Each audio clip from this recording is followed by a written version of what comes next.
The Lord be with you. And with your spirit. Happy Easter, everyone. I feel like I have risen. Thank you.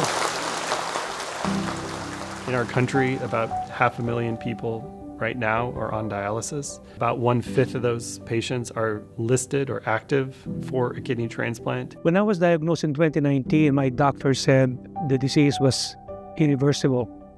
And one day, sooner or later, my kidneys will fail.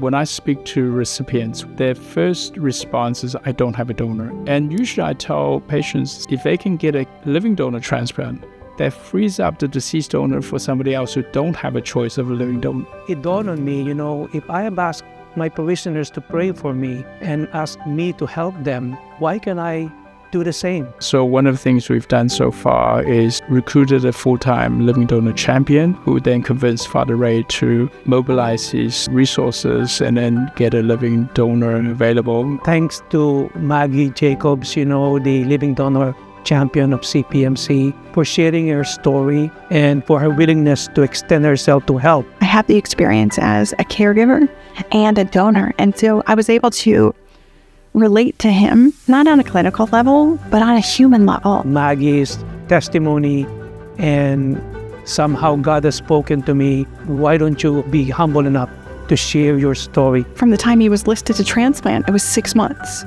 You're creating an emotional connection so people can see themselves in your story. You're not asking.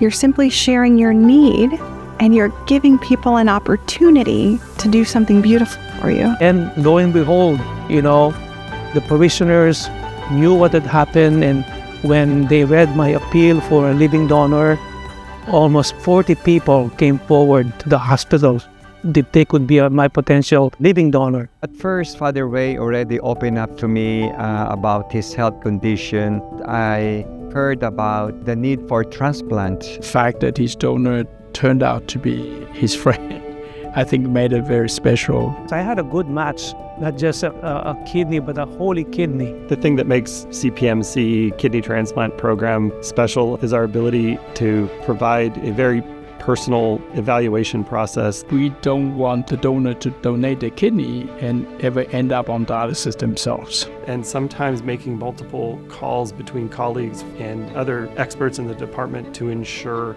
that we're making the right decision for the patient in front of us. After the testing, I received a call that I was chosen, and then they told me to bring the good news to Father Ray.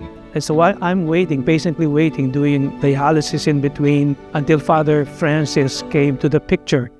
He was the best match that was found for me. Deceased donor kidney is placed on a pump or it's placed on ice. In a living donor process, however, the donor surgery happens in the morning and then it's transplanted immediately. He could feel a difference immediately after transplant, that his energy has returned and he's back to doing what he enjoys. What I've learned from this experience is that we are together. They have to learn that there are people who would like to help them. My experience at CPMC Hospital was very satisfying and very personal. And they were so attentive, and I felt guided. We had excellent doctors who explained to me.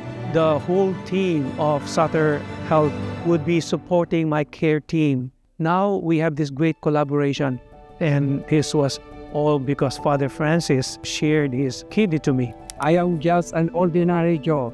And I said, Lord, if it is your will that I care what you have given me, I would be ready. Truly, my dear friends, the people around us are God's hands to meet our needs. In truth, I deprived them and denied them the blessing to care.